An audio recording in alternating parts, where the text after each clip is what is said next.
Okay, good morning. Greetings, everyone. Welcome to Catalyst Energies. My name is Dee. Thank you for joining me. I am so grateful that you're here. And what are we here for? Well, it is the Starseed Ministry. It is Monday, May 23rd, 2022. Welcome back, everyone. Hello to the Starseed Fellowship and those who are part of the Catalyst Classroom. That is a monthly subscription system that is set up through Subscribestar. There was a lot of chatter over the weekend on our private Telegram group and just in general. And so if you've sent messages or awaiting a response from me, just I'm on it. I'm on it. It was a good weekend, but I was out of town and completely off that particular radar. Definitely on some other kind of radar, that's for sure. But please be patient. I'll be getting back to all of these messages today and getting back into the swing of things. So how is everyone feeling? It is Monday. We had that Mercury Cazimi on the 21st on Saturday, and now the sun is in Gemini. So we still have some pretty strong, harmonious, but also activating types of astrological transits today into tomorrow. These are all things that we talked about on Friday, actually, with the Catalyst Astrology Report, because we really covered the general astrological themes for the rest of this lunar quarter. And this whole lunar cycle started with two eclipses. Well, the solar eclipse, partial solar eclipse in Taurus, that was an Andromedan constellation starseed activation. We also had a full moon lunar eclipse with the moon in Scorpio. This was a very Pleiadian eclipse and activation. So a lot of these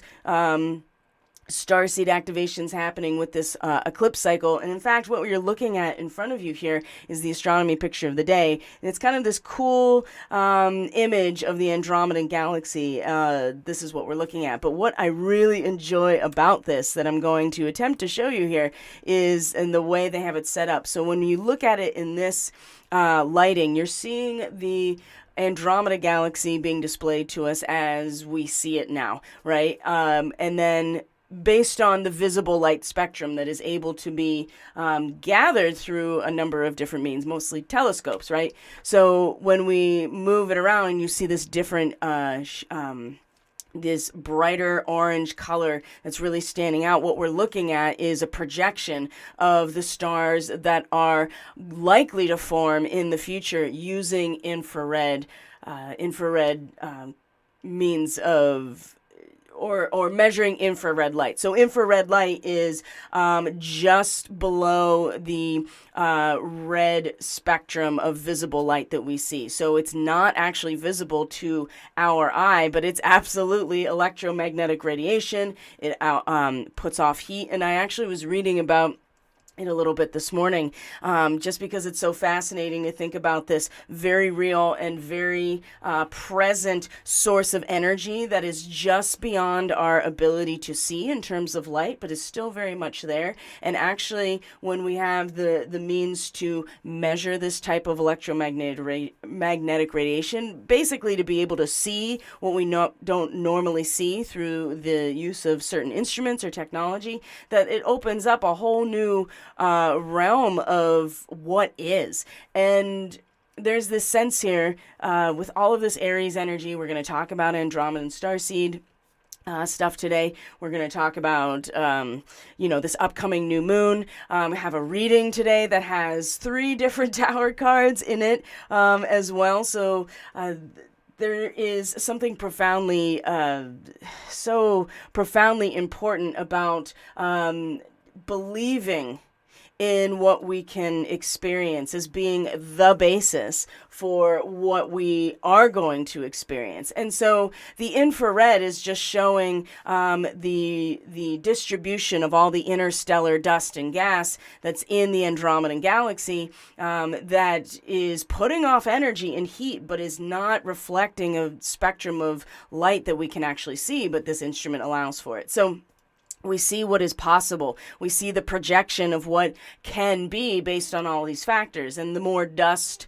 and interstellar matter that's clumped together like this, the more likelihood that stars are going to form. That's at this point, that is what we know about stellar physics. So I'm not suggesting that that's not going to change at some point, but the idea here is that we see what could and what is possible based on this ability to measure something that may be outside of the normal range of measurement. And, our eyes are not the only organ, basically, that is able to register electromagnetic radiation. Our entire physical bodies do this, our DNA, of course, but it's about the change in instrumentation that I think is very interesting.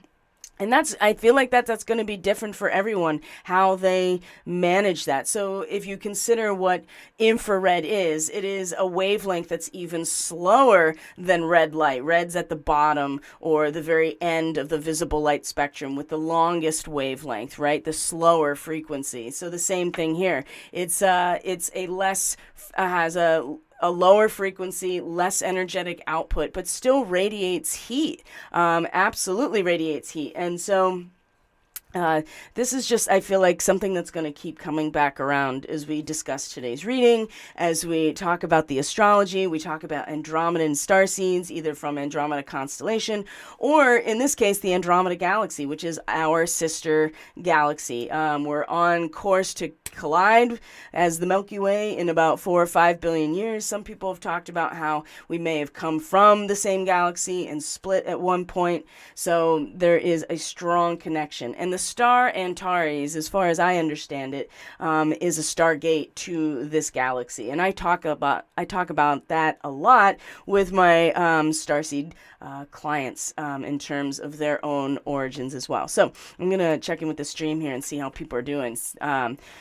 Beginnings or endings, each lead to the other, all just cycles. Good morning, Megan. And I love that perspective because that's what it feels like to me too. In the middle of a move, I'm packing and purging lots of physical things. Oh, I'm glad you brought that up. And somehow sleeping well through it. Plenty of tension in the transition, but that is expected. Yeah, I feel like that we're shedding a lot of skin right now. I know for me personally, that is exactly what's happening. I'm at that stage now after all this burn that I'm shedding all of the dead skin. And sometimes that's itchy and irritating and annoying, but it also is exactly the right thing to be happening when you are shedding a skin or moving through a lot of purging. I think a lot of purging has been happening, and we've kind of been rendered in some ways like you just have to let it happen. And in fact, when we look at the reading today, there's going to be some of that kind of woven in there.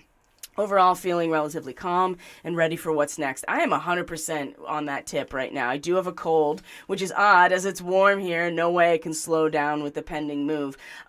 Change in season. I don't know about you, but here where I am and was, I spent the weekend in New York City, actually. So it was my spouse's 40th birthday, and we went into the city, went to Broadway. It was a really, really, really nice time.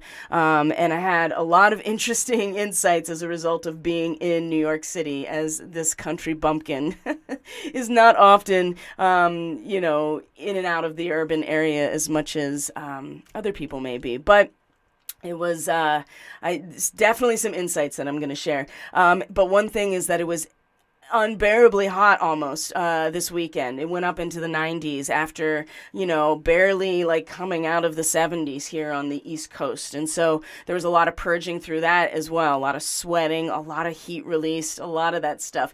And when that happens, sometimes it is the response. We get a cold because the immune system is responding to shifts in the inner realm. So maybe that's what it is. I know that Seth definitely felt a little bit of a little bit of those symptoms. I felt them for a minute and then they just kind of went away. And so who knows? You are going through a big deal right now, Megan. So I'm actually going to use you as an example right now because the cold is definitely some type of, expression of your body's immune system working. And with the purging and packing and moving and whatever it is for you, it's being expressed in your body, and this is going to continue to happen for people. So I slept 10 hours. So Barbara says I slept 10 hours off and on after a major emotional purge or shift yesterday, followed by a detox bath. Phew, we're all shifting in transition, I think. We definitely, absolutely are. There are a lot of us right now that are we're in the flow with each other, and we're going through this uncomfortable aspect of it, but like that itching skin, or that burn that's peeling, or that purge of toxicity out of your body. And remember, this was the full moon eclipse. The sun in conjunction with Algol is a big part of this. I think what was interesting is we're going to look at some of the space weather here, actually, and I'll just bring it up right now. We're going to be looking at the Schumann today. Is that you can see that the 22nd was pretty mellow, and we talked about this on Friday because this was the day of the third quarter moon, the moon in Pisces, right? The moon in Pisces at 2 degrees and the sun in Gemini at 2 degrees. And there's a lot of clarity, I think, in this moment with Mercury, the Mercury Cazimi, right? Mercury was retrograde. It was... met at Alcyon, or 0 degrees Gemini, with the sun. And so I feel like that there was like a burning and cleansing, but very clarifying moment of awareness and spiritual sustainment, identification with, and a mental clarity, like a fog was lifting in some ways, right? Really seeing things internally for what and who we are. Very interesting. But that Pisces moon, I could feel all day yesterday. It was so low key, and it was a travel day for me personally. But you could... And it was a travel day in terms of like, okay, it's time to leave the city now. And feeling like, okay, it's time to go because, we've gotten what we need out of the situation, and we don't want to leave ourselves energetically just out there, because that's where the sun at 2 degrees Gemini really is to be open to receive, and to take in what has been discovered. And there is a tendency to want to fold back in and kind of go into the freeze of the sympathetic nervous system being activated, right? You got your fight, you got your flight, and then you got your freeze. And I feel like that there was part of the flight and the freeze yesterday in some ways, and in a way that was meant to protect the inner sanctum in some way. So I do get the sense yesterday, if you just look at the Schumann, it was pretty low key. And then today it's back to what it's been doing, right? It's jumping up to 48, 50 around that area. And it's very coordinated as well. Like there's a lot of very similar coordinated activity when you look at the amplification, if we were to look at the quality. And you can access this from Tomsk University. This is their Schumann recording center, and this is where people are getting their data from, is mostly from this place. They're actually the ones that are doing the measurements. So we're back to it, but what we're going to see here too with the space weather and the sun. Well, first we have our 2 coronal holes. They are, imagine this is, that it's turning towards the right. Okay. So the sun in its own rotation is turning towards the right. So these 2 coronal holes are starting to come into alignment longitudinally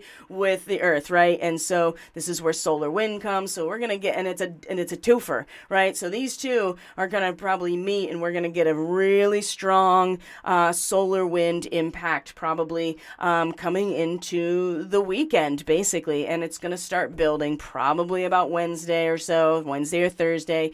Earthquake watch goes up when these coronal holes come into view, and the solar wind starts to get very dense and very fast and have an impact on the ionosphere as well as the magnetosphere, where it hasn't necessarily, again, you can see on the 22nd, the Schumann was pretty mellow, but we did get some more disturbance of the magnetosphere. And I think, again, this is probably magnetic filaments, right? This is probably some, the sun has been flaring still, and there's lots of filaments, there's lots of sunspots, but it is so quiet towards us. And then you get these little blips of kind of like instability where there may have been... who knows what it is, right? It could be, the ionosphere is being excited in some way, and it's causing disturbance. So, but it's still fairly calm and stable. And if we look at the sun, currently, all of these are sunspots. This really big one that still has all this complex magnetic connection, turning out of view very soon, and nothing has come at us yet. Why does it feel like the sun is holding off on like big blasts of plasma and coronal mass ejections until something, I don't know what it is. I mean, it feels like we're just waiting and waiting and waiting. And not to say that we shouldn't continue to create the space, but it's almost as if it's all about the timing. And our relationship with the sun is the planet, us, everything on the planet, the sun, all of the other planets. There is an interplanetary magnetic field. It's not just us in a vacuum with the sun. Like all the other planets have magnetic fields and have relationships with this body. So we're all connected together in the solar system, which is why, things like astrology actually and human design actually seem to work, is because there are real connections here between all of these bodies magnetically, right? And probably more than that. That's what we know so far. So who knows? It just does feel like that we are going through our own detoxification, purging, changing, shedding, right?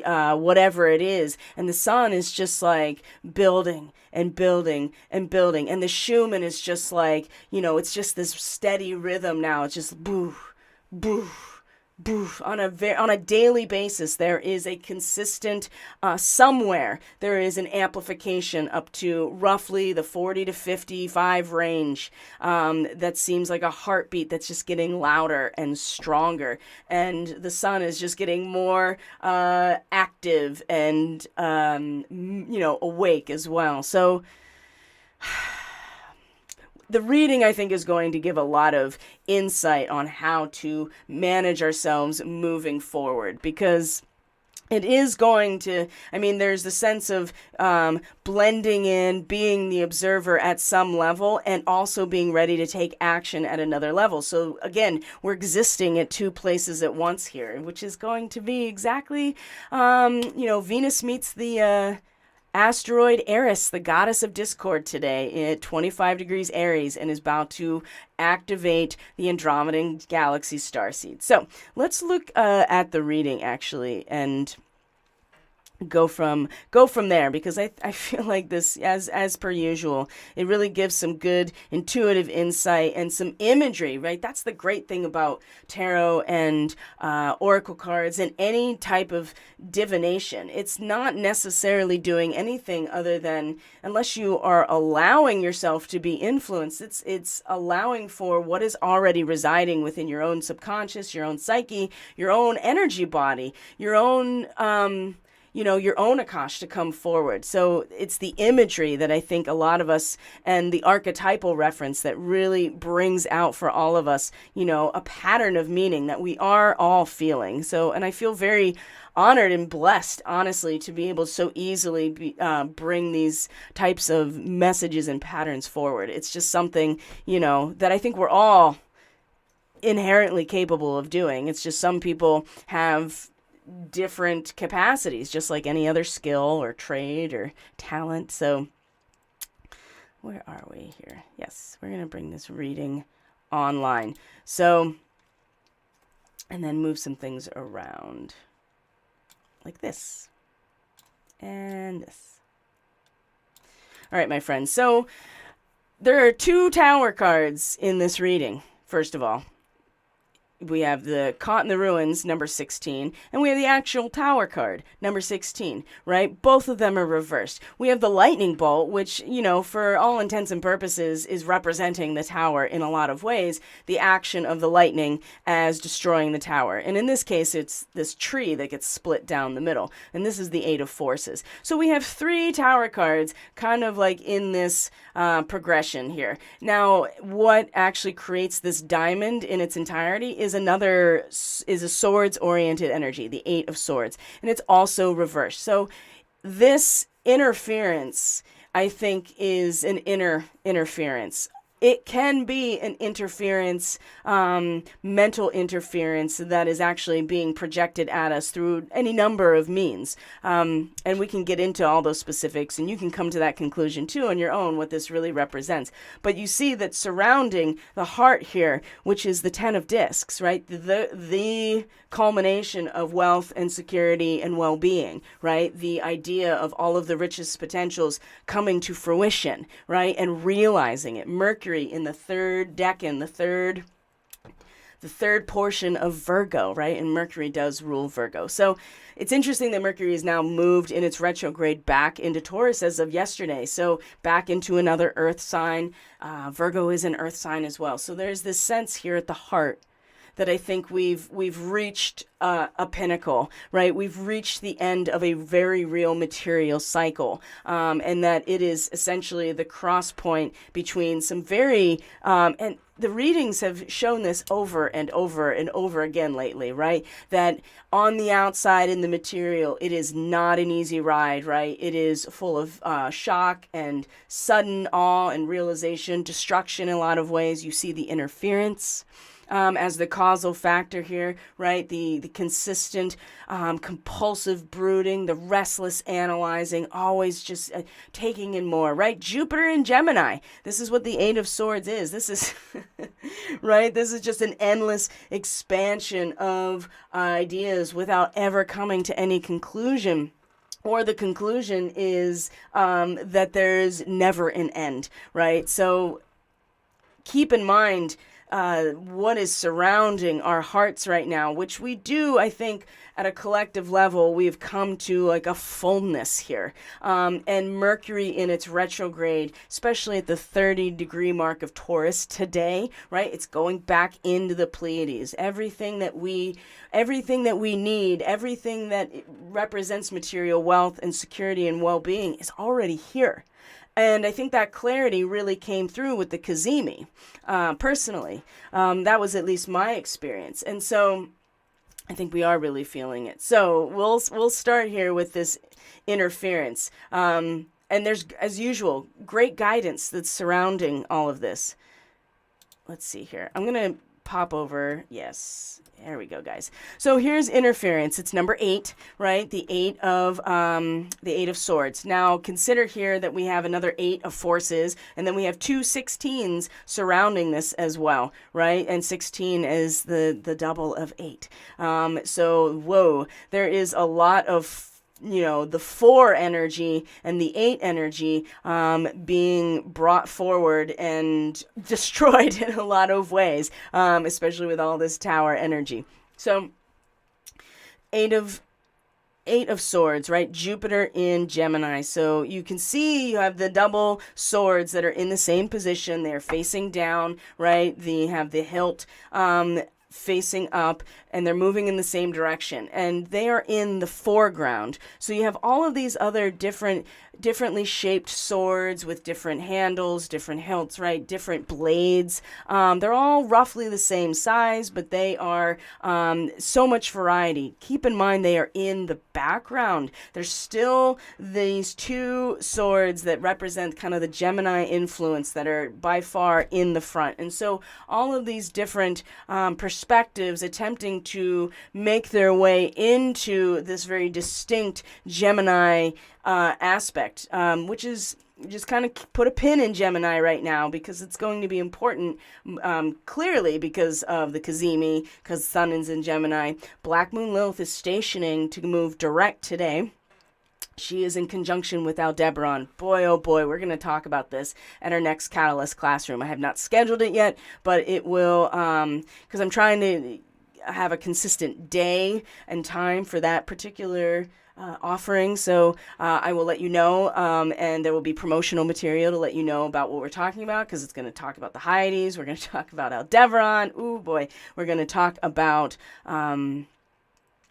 what else are we going to talk? Archangel Michael, right? There's just a lot around this next new moon cycle related to some of these themes that really need to be addressed very honestly and bluntly.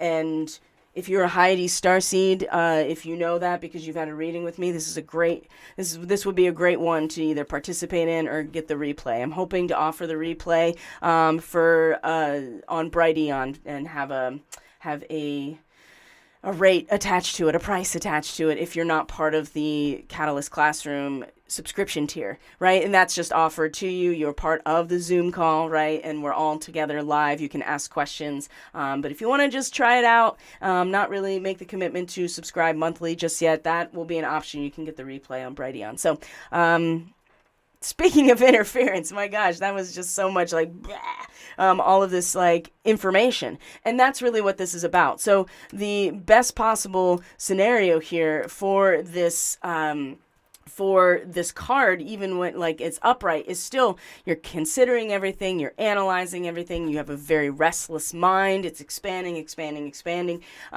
Thoughts are bursting out, and oftentimes they can be very unproductive. I'm hoping what I just shared was productive, but ultimately it can be unproductive because it's really just a function of the expansion of the mental sphere and not really having any type of focus in this moment. So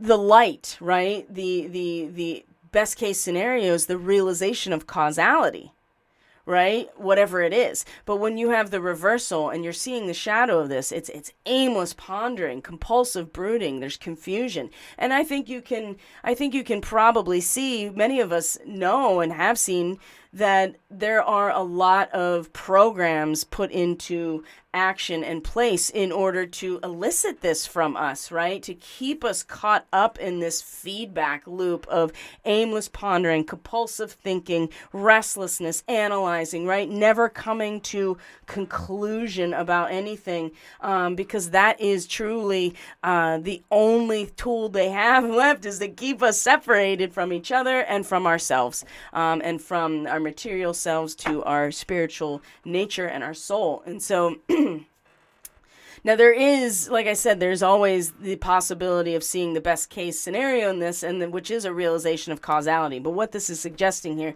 is that the causal factor, when it's aimless and compulsive and confused, even at the heart of things, it's still going to be kind of a rough go of this tower moment. So it's surrounding all of this heart space of, we have everything we need. It's all here, and we've reached a point of completion of a very material cycle. And with the moon in Pisces right now, opposite Virgo, naturally, I feel like that this is also part of the conversation, how difficult it can be to find any of these signs oppositions when there is a lot going on in the opposing or contrasting sign. So we have the moon in Pisces, it's going to meet Neptune, right? Mars is coming into the last degree of Pisces, it's today as well.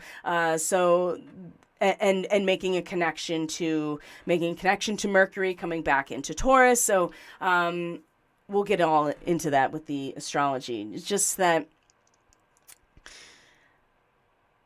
eventually you have to like just put the swords in the ground, right? And kind of find a way to come to a conclusion, or certainly acknowledge causality, right? So, but in this moment, right, in this causal moment, speaking of which, I mean, the interference in and of itself can be the causality. So either way, there is still an incredible amount of shock and awe and sudden change that is absolutely part of everybody's immediate future here. And it just seems like that we have been being primed and being primed and being primed, because that's what we need, and that's what we're collectively deciding. And Saturn in Aquarius right now, boy, it is actually supporting this process in a way that I would have never anticipated. Saturn being like, okay, we've got to test the equipment and make sure.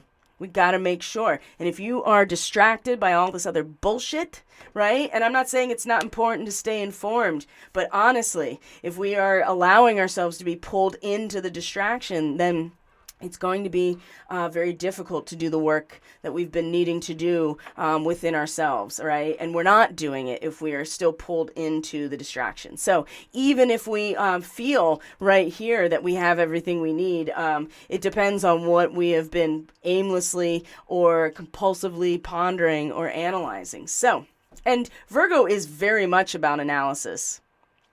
So there's also this sense here that with this causal factor, meeting this moment of just like, oh, I realize everything that I have is right here. There's still the tower moment that we all experience, and maybe it's more internalized. Maybe it is still blind destruction in some ways. Maybe we are watching the blind destruction in other ways. Perhaps it is an initiation, like I said, of this inner transformation. It does seem like, though, that if we allow ourselves the interference and the shadow side of all of this, it will be still a very rough and bumpy ride. And we know that. We've known that for how long now? We've just been waiting for the rough and bumpy ride. And I think some people have, I think what we're discovering is that the more we've been waiting for this rough and bumpy ride to just happen, we are not actually creating the space in which to enjoy it, right? I mean, I really like roller coasters, so that's part of why I'm just like, yeah, if you want to enjoy the ride, you know, you got to find that space within you that's like, I want to enjoy this ride. So anyway, let's look at this card actually. So here is our wealth card, the 10 of discs. You can see it's in the shape of the Kabbalah or the Tree of Life. It is about material security, richest potentials unfolding, realizing the complete amount of a material gain, completion of a success. There's material security, there's well-being for the most part. Now it just depends on what you've put into this situation, what you're going to get out of it. That is you know, Virgo through and through, right? And it has a lot to do with that Cancerian element. How strong is your root system? That's going to determine what kind of fruit you get out of this situation, or if it even bears fruit that has a seed, right? Without fruit, there's no seed, right?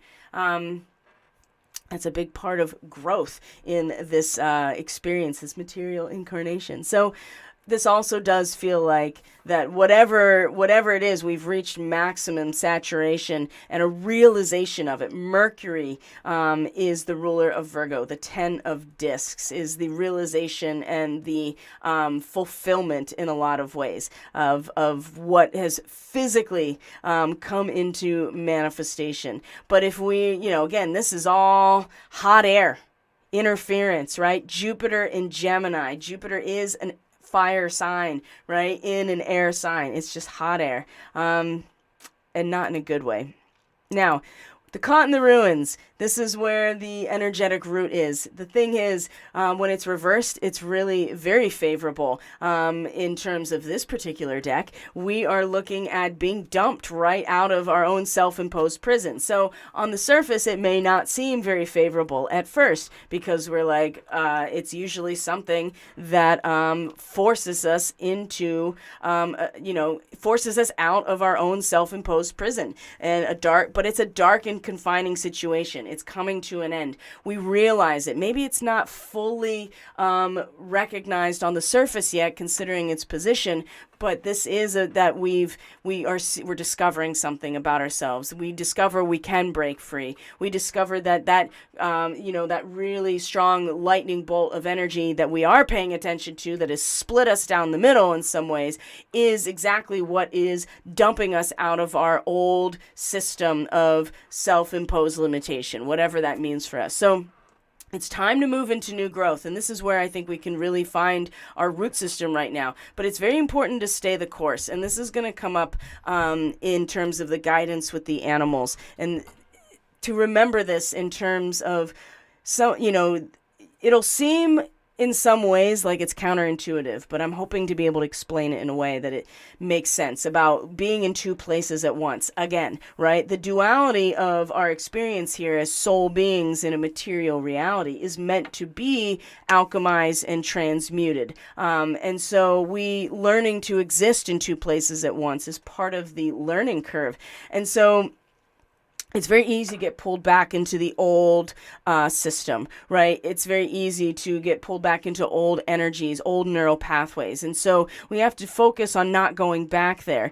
But part of realizing we were even in that confining situation is that had to end abruptly. So finding the root in terms of energetically and in our own self, finding that realization, that discovery of like, oh, this actually like dumped me out of a confining situation I didn't even realize was there. Now, and that's personally, that is definitely on a societal, cultural level, right? It's going to be on a global level. We can all feel it just building and building and building. And I feel like we just had to get past the eclipse cycle. And the nosedive of the Aldebaran new moon on the 30th of May, I think is going to be a big, it's time.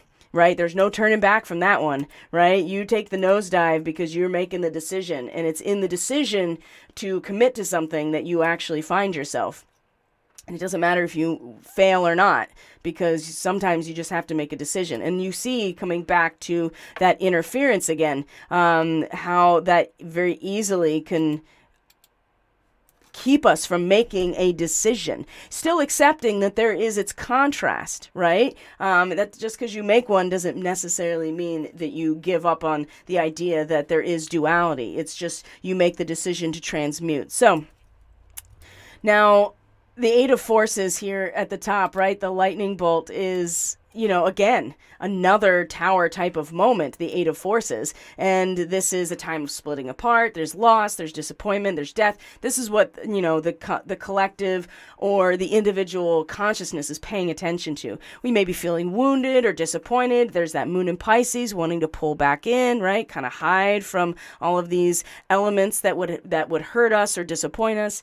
Maybe we've been aware of a threat for some time, even though this whole thing seems very sudden, right? And there's a number of things that are popping back up, the next pandemic, right? So it's time to accept the situation and not fight what it is, right? So sometimes it takes endings to bring forth a new beginning. Of course, we know this. And a storm to cleanse the field. And this is where the conscious awareness is, the attention, and it's in the action of the bolt itself. Not so much in where we're energetically rooted, which is the awareness of being dumped out of the situation by what we do experience consciously, which is this action of splitting apart, disappointment, death, whatever it is. Okay? And then so much of this is this tower moment. So what's happening very soon is that by tomorrow, Mars will come into Aries. The moon will come into Aries. Great time. What I plan on doing personally is when I'm pushing literal seeds into the soil. I couldn't bring myself to do it at the eclipse, or anytime during this eclipse cycle, as much as I'm like waiting. But it's like we still had a frost up until like the mid-May, which is pretty normal for where I'm living. And then we had this, scorching heat while I was away. So I'm really glad that I didn't actually do it. So Mars penetrates. Mars is the agent of the tower. Mars represents the action and impulse to be, representing Aries, and also the drive and the urge to share and come together of Scorpio. So Mars coming into Aries tomorrow, the moon meeting Mars, and then also coming into Aries, before Mars comes into Aries, will set the emotional stage in some ways for it. And then to see it in this reversal like this, right? It can be blind destruction. It certainly can be. But I would say again that it is just going to be potentially a rough and bumpy ride with its reversal, or the shadow of it maybe is the result of the interference that we've allowed ourselves to be influenced by. It is the constant, right? I mean, you can tell that social engagement is down in some ways. Social media engagement is down in some ways.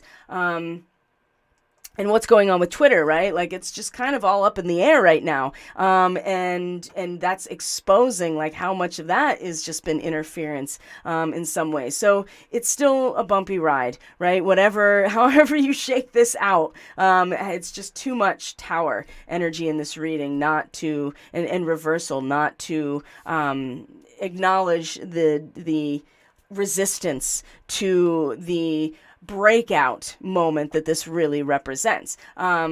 Now, many of us have been trained to expect this too, so I think that's very interesting as well, that things may not go as we anticipate or have been led to believe, but that's because we are the ones creating all of this at every given moment, right? At our highest self. And so that is the perspective in terms of experiencing what we deeply believe we can experience, right? If we allow ourselves to just be influenced by other people's perspectives of what is happening rather than our own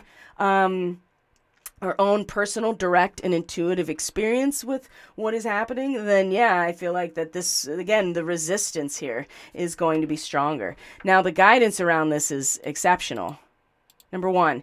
Now, this is going to seem, again, counterintuitive to have the 7 of Keys being as reversal, but honestly, we're getting pushed off the top of our mountain, right? We think we're the king of the mountain, and then somebody's big old foot up our ass just pushed right off. Now, this is not all bad, because you see that the chameleon is also part of this guidance system surrounding Caught in the Ruins, okay?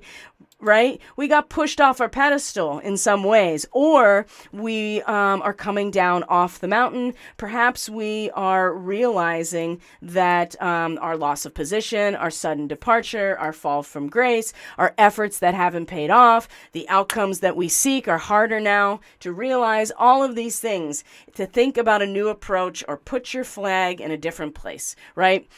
Some of us have already come from this position. Some of us have been working with this position for a while now.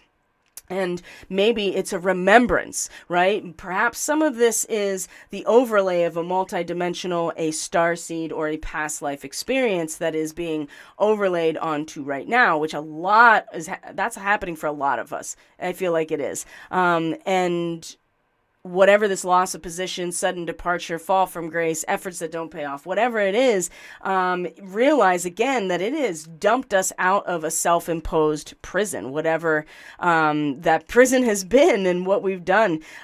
This is a lot of hard work to get up here.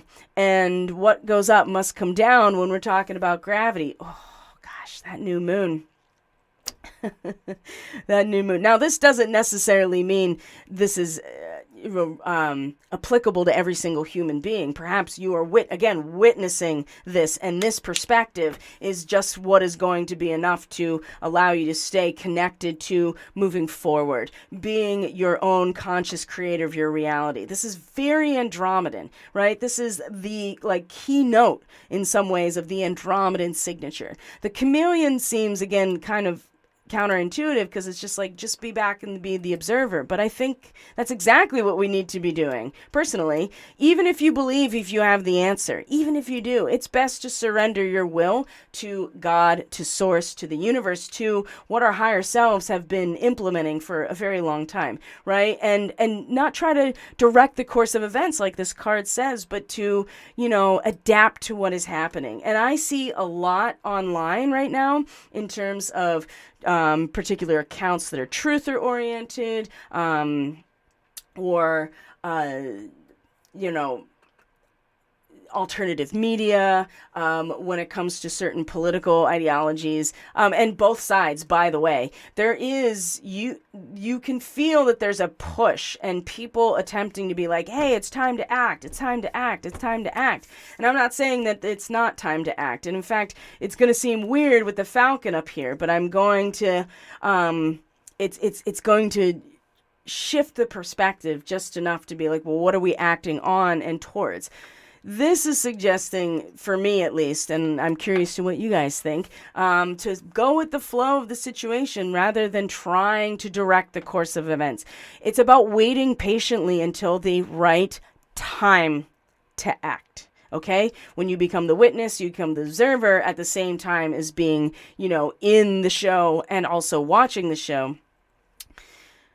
you're allowing the events to unfold as the witness and observer while simultaneously being on, part of the show. And, you're not just coming out, whenever you wait for your cue, right? I just saw a Broadway, and we saw Book of Mormon, right? Astoundingly funny. And I'm a big fan of Trey Parker and Matt Stone and a lot of their work. And so is my spouse. So that was a big treat for him because Broadway is not exactly, it's not always the most accessible thing to stay in Manhattan and to go to Broadway when you don't live there and you don't have resources. So it was pretty cool. And these people are professionals, right? They do 2 shows a day every day, and they wait for their cue. They're not just coming out on stage and just blasting off. They are waiting until it's time to act. And when everybody is doing that, this performance is like, it seems effortless.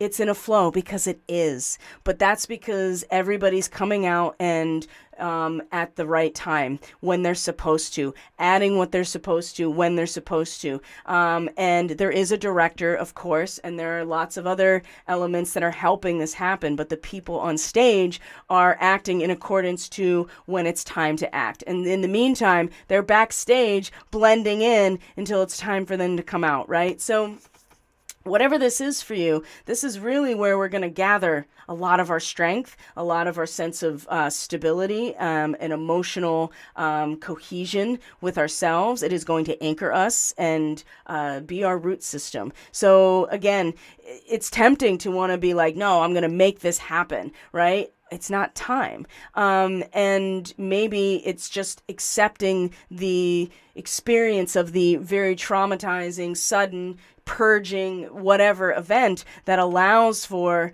you to realize like, oh, it's time now to direct. When it's time, you will act. Okay? So there is our action right there, is the Falcon.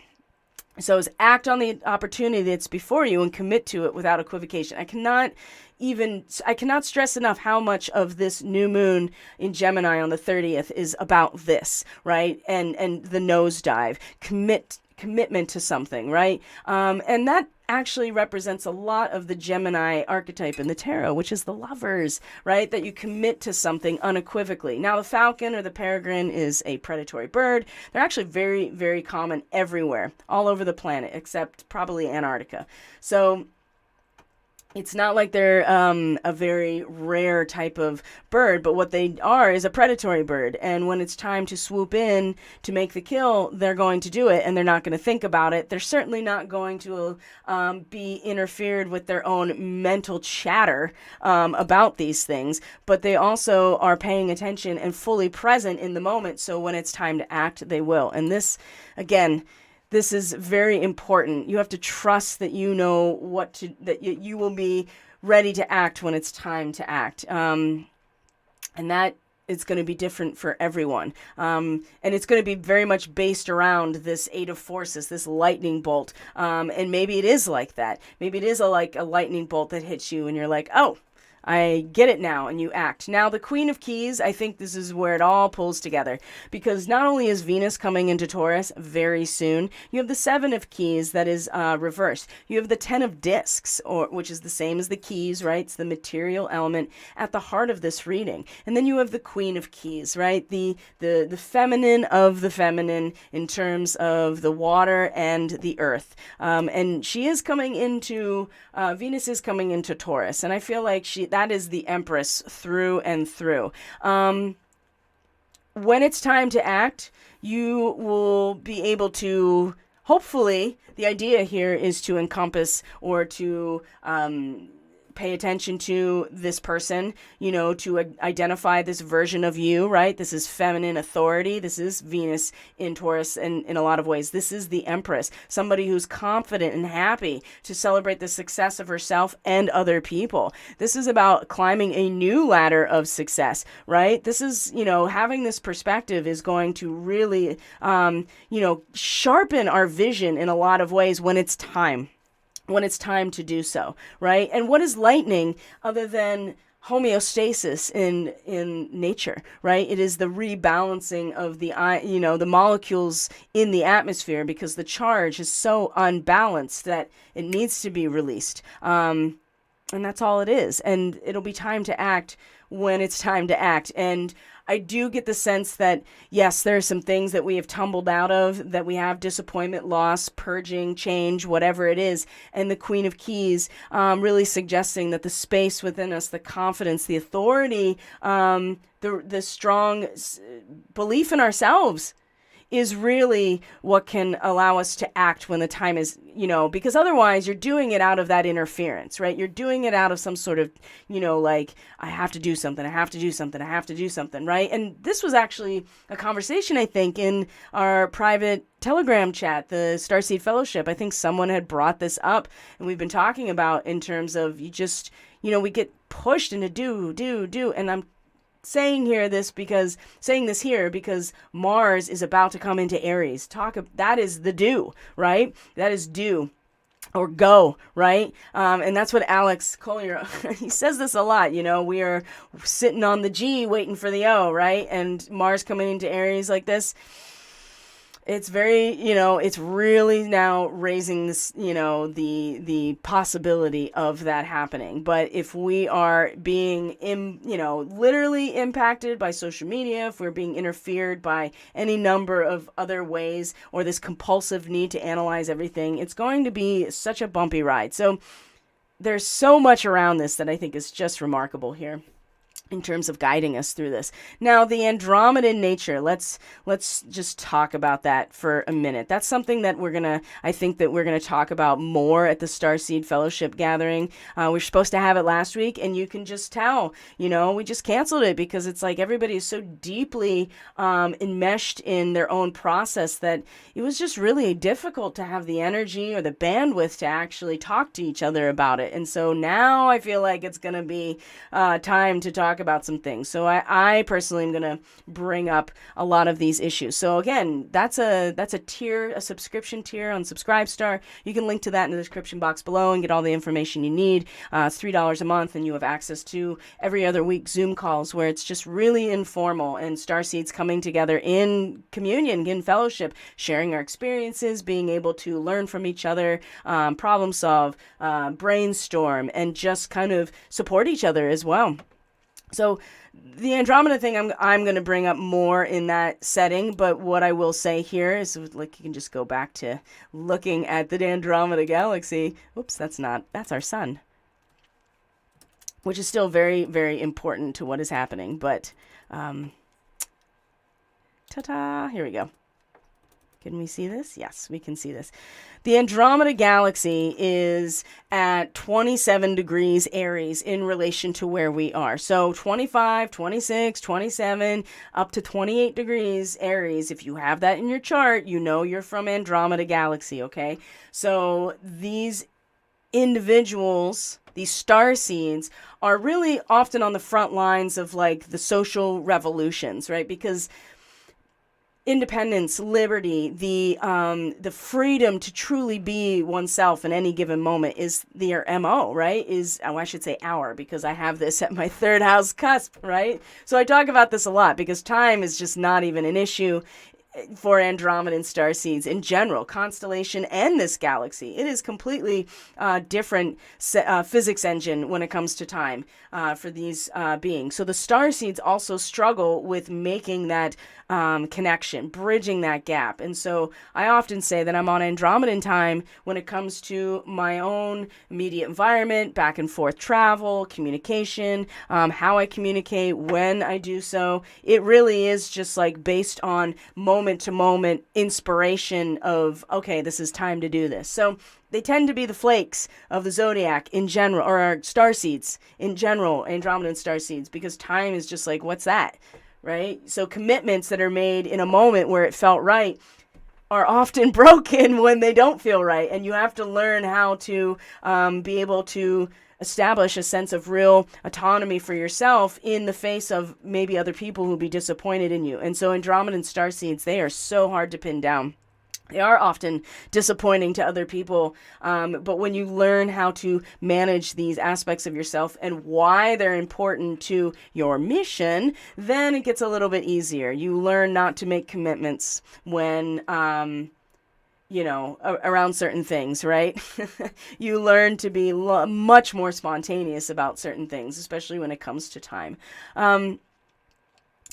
So there is this sense of freedom being the most important thing, and self-responsibility. And this is the Andromedan signature. Venus is crossing over this point now, moving into orb of conjunction with the Andromedan Galaxy. So this is embodied. This is in a sense of value and worth in our relationships, the projects that matter to us, the people that matter to us, what allows us to be like that Queen of Keys, right? The Venusian energy that is still based in potential, right? Potential and potential and potential. And without the potential that we truly believe in, it's very difficult to be able to manifest. We have to actually believe that we are capable in order to manifest this potential. So we're going to feel it within our own. I often feel these Venus transits in my own body, right? And it's getting more and more that juxtaposition of our material experience to our spiritual experience being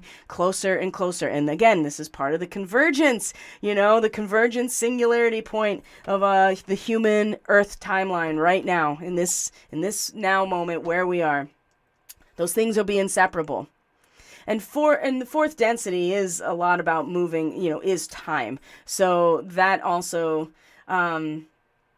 starts to be distorted or moving around or compressing or expanding quite a bit. And with Venus again being very much embodied in the physical reality, I feel like this is going to happen with people, right? That time is going to have some sort of weird thing that we're going to feel. We might have experiences in our daily life, in other things that are just like, whoa, where did time go? Or wow, there's a lot of time here. So that's just the Andromeda nature. This is a conversation, like I said, for the Starseed Fellowship that we can really dig into it. So I want to bring up the astrology now, and it's really about, like I said, the embodiment of these aspects of freedom, self-responsibility. So first thing I'm going to do here is I'm going to do this.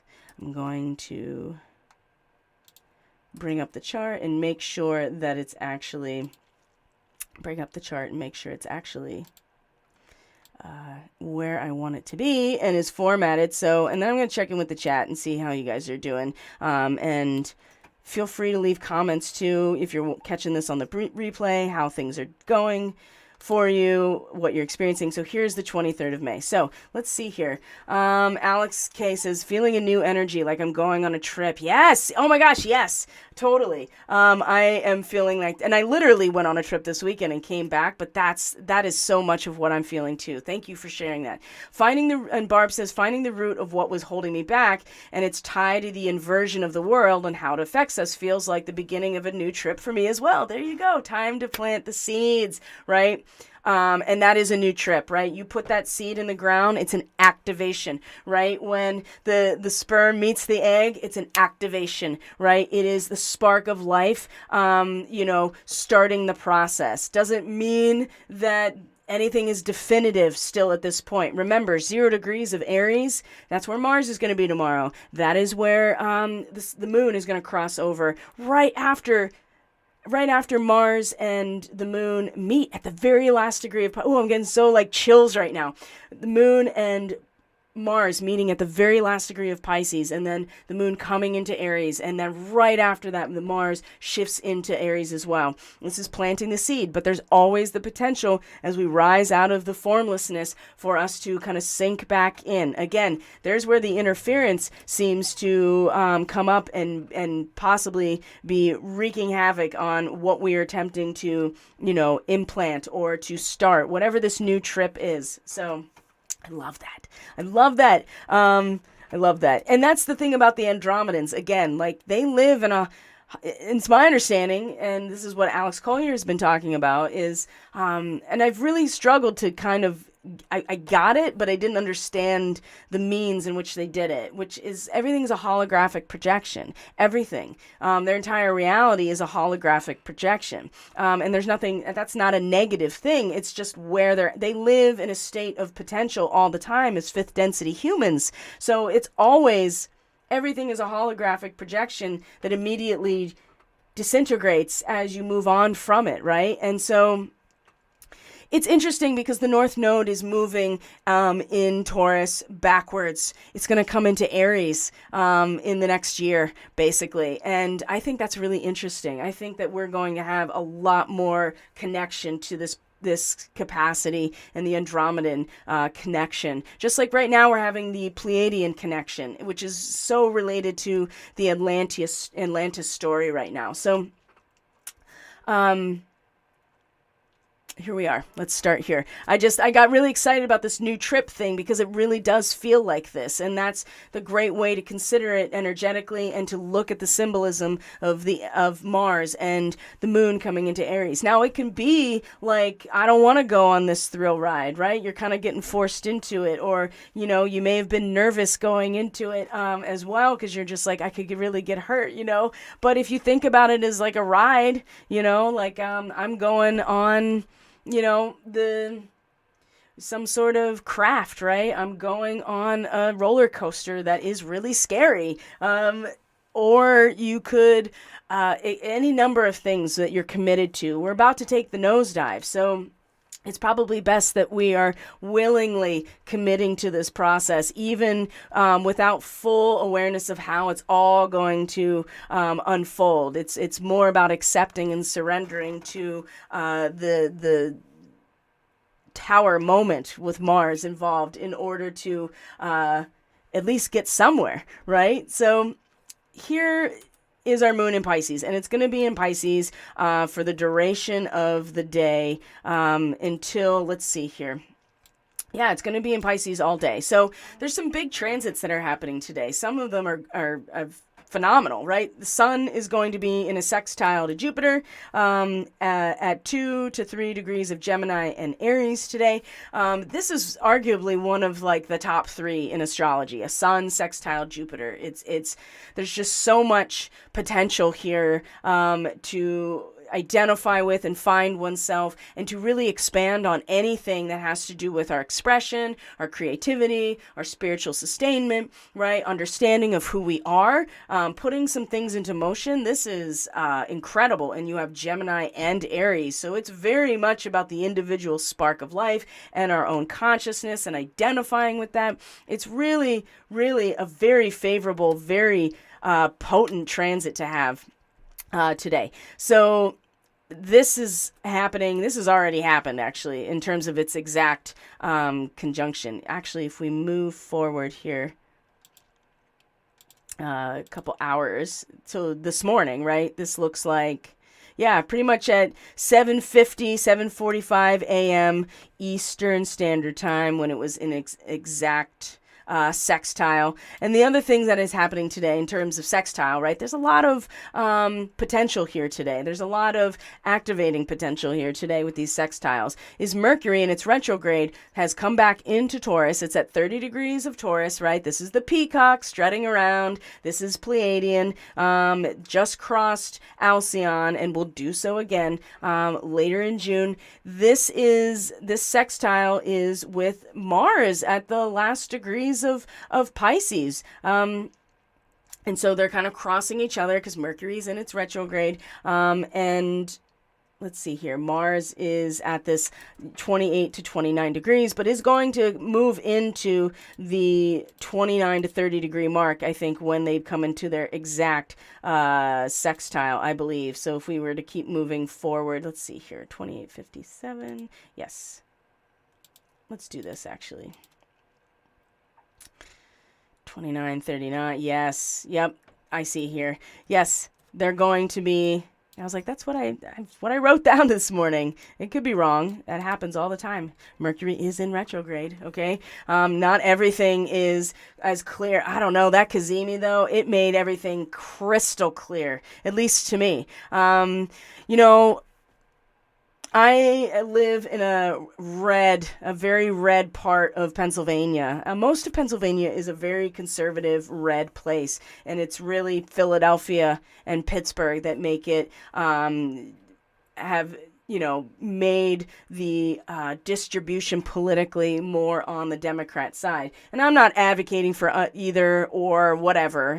I hope we know we are beyond this now, right? If we keep thinking, again, there's that interference. If we keep thinking like this, we're getting nowhere, really.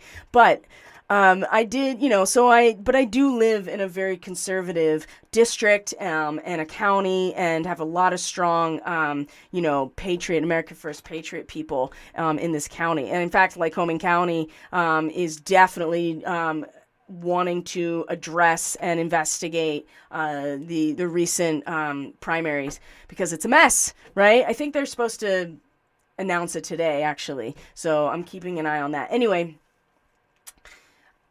But I went into New York City, right, which is really always the main testing ground, as far as I can tell, in terms of these large, social experiments. And, a lot of people were wearing their masks in a lot of places, but I didn't. We didn't wear them anywhere. And nobody bothered us. Nobody asked us to. I went into delis. I was in restaurants. I went into any number of facilities. The only thing was to put it on just to get into the theater. And by the time we sat down and had our snacks and beverages, it was off the whole performance. Put it back on to go back outside, and that was it. And nobody else for anywhere else that we were, nobody asked about it. Nobody said anything. Nobody asked, demanded we do it. I moved freely. If New York is over it, we're good, right? I mean, lots of people were choosing to do it, but there was no one who was actually requiring it, except for the Broadway theaters. And that ends at the end of the month, right? As of the end of May, they're going to drop the requirement even in those spaces. So I would be going into places where they said, you have to be vaccinated to come in. Nobody cares. They're over it. Right? They're over it. And it was 90 degrees. So that was really pushing people to be over it. Lots of personal choice, but in terms of the expression of trying to force it in, it's over. And I flew last weekend for the first time in 2 years. And again, it's not being mandated, forced, anything in the airports or on the planes. And it's it's over. It's over. So, the clarity of that was very clear to me in that setting of just oh, yeah, they may try to push it back, but it's too late. It's, it's not going to work. People will make their personal choices, but a lot of people are making personal choices not to be a snitch, basically, or feel like it's their responsibility to force people. Oh, there you go, right? Feel like your responsibility to force people into acting in a certain way. So that's going to be interesting in and of itself. But Mercury in a sextile to Mars, that's the point I was trying to make, is that there is this consummation here. And we're coming back into an awareness mentally of what that means, and what it means to be an individual that is a production of everything that has come before us. And Mars in the very last degree of Pisces is the power of visualization, but the power of visual archetypalization, right? The Great Stone Face. It's a story or a book by Nathaniel Hawthorne, and it's the Sabian symbol for this particular degree. And of the last degree of Pisces. So the power of clearly visualized ideals to mold the life of the visualizer, right? It's the power of self-transformation. And if any planet in our zodiac and astrology is going to self-transform or self-act on anything, it's going to be Mars. So we can be, and our self-transformation can be developed through this visualization. And it's about when the emotions and the will are poured into this mental image, okay? And so Mars is doing the pouring. Mars is the willpower, pouring the emotions of Pisces into this visualized mental image. And it's, the seed of the new cycle is already here in its own potency. That's the whole point of the last degree of Pisces. It is about to come into its penetration to the world around it, right? Or an emergence out of the non-formulaic collective unconscious of the ocean, right? However you want to look at it. It is coming into a sense of itself and a subjective emergence. And so again, I think that this realizing where we've come from, having a mental perspective that came from this Kazemi that was just sharp and clear, and realizing that we truly are a consummation of everything that has come before us. And we get to choose, how we then cultivate from there. Now, one thing I'd like to bring up too about today's astrology, you can't see it on this chart, but is that Pallas Athena is in conjunction with the position in Taurus of the solar eclipse, 10 to 11 degrees Taurus. This is where Pallas Athena is right now. And remember that this is cultivation, right? The woman watering the flowers. She's not forcing the flowers to grow, to be like, hey, flowers, I'm going to make you grow. It's putting the seed in the soil and taking care of the soil and letting nature work her magic, right? Letting nature, allowing the natural God-given process to unfold, okay? And we can do that by cultivating, right? You water the seeds, you take care of the soil. And this is, again, the elongation of the eclipse cycle out for 6 months is surely suggests that have some bumps in the road along this way. Maybe we have to, make adjustments to the pH of our soil, right? Maybe we are overwatering. Maybe we discover we're underwatering. Maybe we discover our soil is just shit and it needs more time to, I don't mean to be so dramatic, but sometimes this is what gets your attention, right? All of us, not just you, me as well, right? And again, here's the shock and the awe of the tower, right?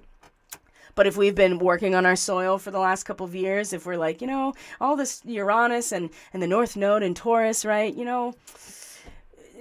gotta start thinking outside of the box about how we're going to make this ground fertile. How is it going to grow the seeds that we want to grow, right? Not what other people are attempting to have us grow through artificial means. This cultivation, right? We can't lose sight of it, that we are, in fact, responsible for cultivating the medium of our growth as well as planting the seed. And Pallas Athena is the goddess of wisdom and strategy in war. And so to not forget that that's where we are in an information war, and her role right now is assisting and almost reminding us of, what are the strategies that we can utilize in order to cultivate this landscape or this medium. So that is also part of the Taurus range as well. We have Uranus, we have the North Node, we have Mercury retrograde now in Taurus, and Pallas Athena in Taurus. And soon Venus is going to be in Taurus, and it's going to be so lovely. And it's going to be so lovely. And when Venus and Uranus meet this summer in Taurus, it's going to be wild. It's going to be wild.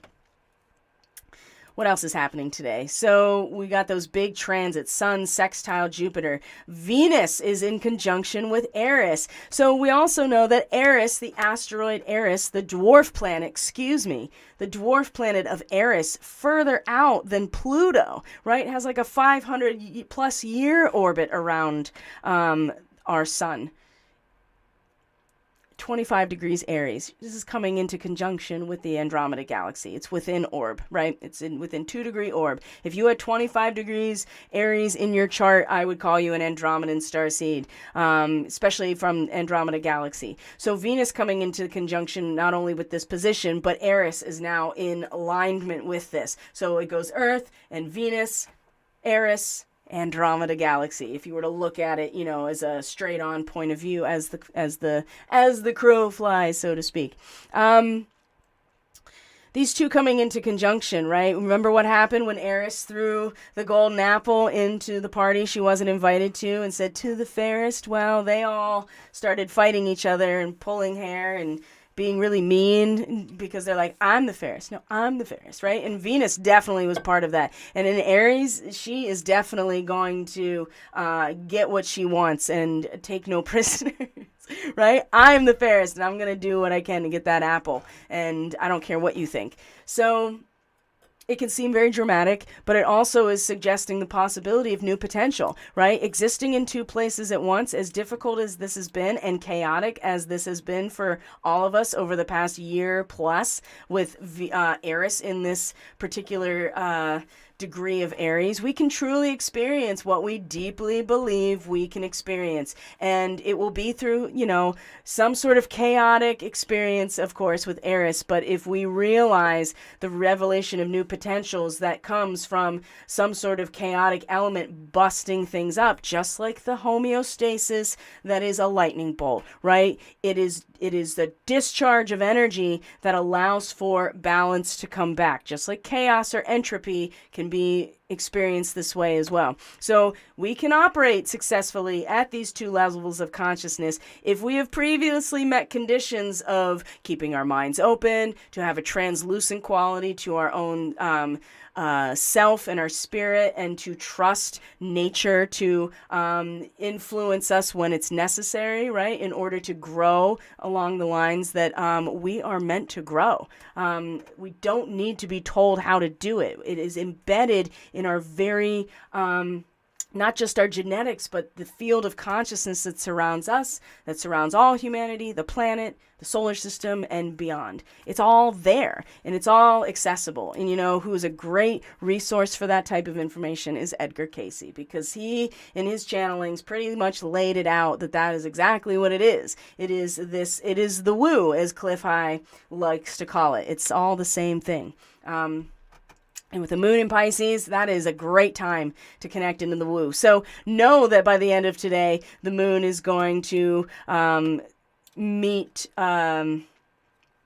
Really, it's going the biggest transit with the moon is going to be a sextile, as you can see, with Uranus. And this really suggests here that it's in again, tapping into the woo, tapping into our own Akash, tapping into our own, the collective unconscious, being open to inspiration is really going to allow us to harmonize and even capitalize in some ways off of this Uranian shock and awe, right? And the shit that used to work is not working. That's the whole point of where Uranus is right now at 16 degrees of Taurus, right? A teacher fails to interest the pupils in old knowledge. There needs to be something new brought forward to appeal to the next generation. And that's part of growth and evolution. You can't stay in the same feedback loop. And some people are trying. And there are other beings that don't know any different than that old feedback loop. And they will go back. They will find at a soul level an entirely new third dimensional and third density experience in order to live out this process, because we don't move on until we have, reached that level of soul evolution, just like a video game. So it's really in the quiet of our own self, in our own spirit, finding that quiet place, whatever that is for you, right? Out in nature, in your meditation, in your prayer space, whatever it is, finding that, in your sleep, right? Maybe there'll be deeper sleep, hopefully. And when the moon comes to meet Neptune, look out, there's going to be great fulfilling types of dreams, I feel like, tonight into tomorrow. So I'm curious to see how people will be doing with that. So I think we covered it. I'm trying to give myself a moment here to see if there's anything else that wants to come forward. So let me check in with the chat here, and I think we've reached a good stopping point. So a couple things that I want to bring up before we close for the day. Starseed Fellowship, keep an eye out for messages. Let's get ourselves scheduled for early this week. Catalyst Classroom also this week, leading up to the new moon. We're going to be talking about the Hyades Starseeds. We're going to talk about Aldebaran, Archangel Michael, and the astrology of the new moon, of course. The forecast for Gemini rising, sun, and moon is going to be up on all of the platforms for this new moon, so keep an eye out for that. I am still offering the cultivation reading just for a couple more days if you really want to see how the eclipse cycle in general is going to unfold for you. May to November, this is the reading for you. It's 90-minute recording. Lots of times it's more just because we just get into it. $99 USD for that reading. But I also wanted to say this is a great time to book your lunar transit forecast for this new moon. 30 minutes is $33. 60-minute recording is $66. You can go to catalystenergies.net and book right from the homepage. There's an option to do so. You just scroll down and find this flyer, and it will give you the option. But this is a great time to book it, because then we get to look at your chart, your progressions, your starseed markings, and how this next new moon is going to influence you, what areas will be influenced, the specifics to your natal chart and your progress chart that'll be brought up to the surface for this lunar cycle. And we're out of the eclipse window now. I mean, it's now full, it's now planted, it is now unfolding. That particular tunnel of time is set, and we are going through it, but we have many of these lunar cycles in between to understand our own growth and evolution along the way. So that, like I said, catalystenergies.net. You can also get on the mailing list. This is where I announce a lot of these types of things when they first come out. I announce specials, new offerings, things like that. And that's catalystenergies.net. That's linked in the description box below. So I hope to see you on the Starseed Fellowship if you're interested. The Catalyst Classroom, that is linked to Subscribestar in the description box below. And yeah, if you find this content valuable, helpful, if it's really enhancing your experience, don't forget to hit that like button regardless of what platform you are on. It really does influence the algorithm and allows this channel to grow. If you're not subscribed, you can subscribe, and then you'll know when I am going live or when I upload new videos to these platforms, of course. And thank you for being here. I really, truly appreciate each and every one of you so very much. I will see you on the next broadcast, which is going to be Friday for our new moon and for the weekly astrology forecast. Until then, take care, everyone. I love you. Take care of yourselves, and I'll see you next time. Bye.